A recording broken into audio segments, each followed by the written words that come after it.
So I want to start with just talking about this all started coming to light. This whole greenwashing biomass thing started coming to light in 2012, and Corporate Watch reported that corporate developers of biomass stood to gain vast amounts of money from public subsidies, and they'd launched a campaign to persuade the UK government to provide even more public money for biomass subsidies. And it's worth thinking at that point of time, 2012, this was 2 years into the coalition government's so-called austerity programme of massive cuts to public services, but somehow they were able to come up with enormous amounts of money to fuel profits of mega corporations. So that's my kind of first point at which I started to think there is something very odd going on here.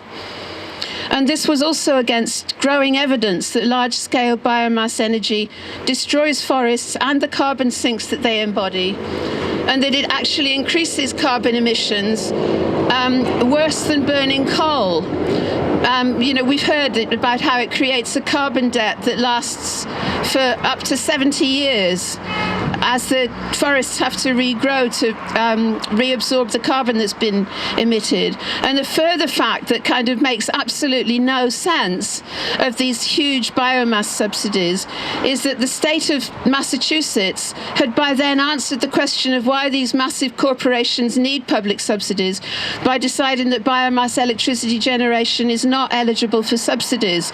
So there was a huge amount of evidence that subsidizing biomass makes no sense in environmental terms, and it makes no sense in terms of a government saying that there's no money for public services, there's no money for the public goods. So how come there's money to destroy the environment and profit private corporations? So there's a riddle here, and the answer to the riddle is corruption.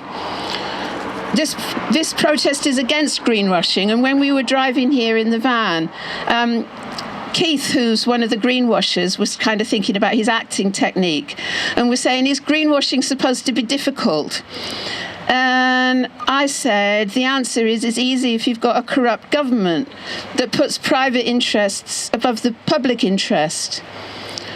And the coalition government very quickly succumbed to this lobbying offensive by the corporate developers of biomass, but with no public transparency about all the lobbying that had been going on. So it took freedom of information requests by people like Corporate Watch and Biofuel Watch to find out what was happening. And they found out that in June and July 2012, Drax and DEC, which is the Department of Energy and Climate Change that no longer exists because Theresa May's abolished it, they corresponded about the timing of the release of the renewables obligation banding review proposals. And this is the proposals about which kinds of renewables get how much subsidy. So Drax was on DEC's case, obviously saying that biomass electricity generation should be given a very good level of subsidy in this renewables obligation banding review. And they were also pressing DEC to hasten the process because their share value had fallen considerably. So the evidence is that this government support through public subsidies for Drax biomass energy electricity generation was a done deal well before it actually was agreed in Parliament.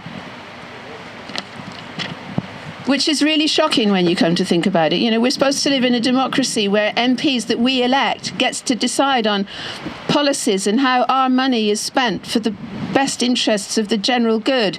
But instead, before this was even discussed in Parliament, Drax was confident enough that they were going to get this subsidy that in July 2012, well before the actual decision in Parliament was taken, they were confident enough to look for the funding needed for the infrastructure for the biomass conversion and to issue what are called confidence notes to investors on the renewable obligation banding review outcome, which set the level of subsidies. So there's obviously something very, very weird went on, that DEC basically said to Drax, yeah, we'll give you what you want and we'll get the MPs to vote for it. And as well as this part, we can start to understand a bit of how it happened. Drax funded a consultancy firm called Luther Pendragon, which sounds like something out of Hobbitland, to act as a secretariat to the all-party parliamentary group on biomass, and they're the group that kind of works together to decide how things should proceed in Parliament. And here's Drax paying for the costs of running this all-parliamentary party group, and I cannot for the life of me think how we let politicians get away with accepting this kind of shit, excuse my language. So, the government was won over by the corporate interests, and in December 2013, the MP Ed Davey fronted a government propaganda video about the opening of facilities to handle the biomass that Drax was by then importing. But at the very same time, the Dogwood Alliance in the southern USA, where Drax gets its wood pellets from chopping down this old growth forest that we've heard about. So the Dogwood Alliance was continuing to campaign against Drax's use of unsustainably felled large whole tree trunks for its pellets. So, on the one hand, we've got all the environmentalists saying, don't do this, this is a disaster. And on the other hand, we've got the corporate lobbyists saying to the coalition government, just give us the money. And the government saying, yeah, fine, right, why not?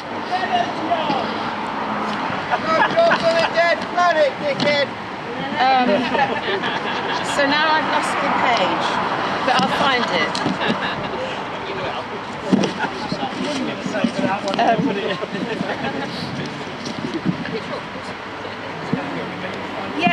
So the next thing, when I can find it, the next thing I want to talk about is the famous revolving door.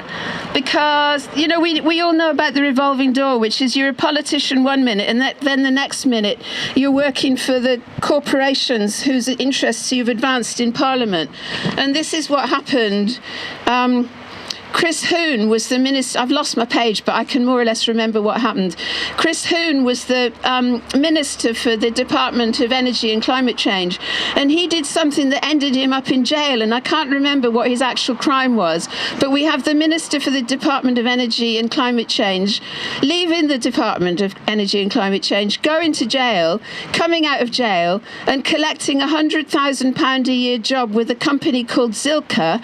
And Zilka is a company that has a big business importing biomass from the States into Western Europe. So basically, DEC sets up Drax to get tons of money, to get loads of biomass from the States. He goes to jail, he comes out of jail, and he gets a job working with a company that's profiting off the very import of biomass that they've set up through subsidizing DEC. So it is completely mad.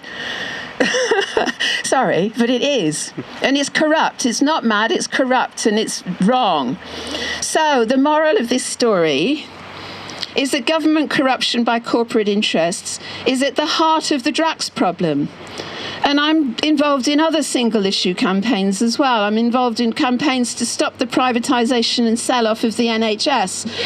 And I'm involved with a campaign to stop ridiculous subsidies going to intensive management of the uplands for grouse shooting, which is destroying the blanket bogs as carbon sinks and contributing to flooding in our hometown, which we take great exception to. And at the heart of all these campaigns is the issue of government corruption. It's giving money to its corporate cronies. It's our money. It should be going to the public good. We should not be being punished by public spending cuts that mean that old people have got no proper social care to look after them, that there's no A&Es to go to that aren't crowded to the hilt, that our schools are closing. We've got a sixth form closing where we live because there's no money to run it.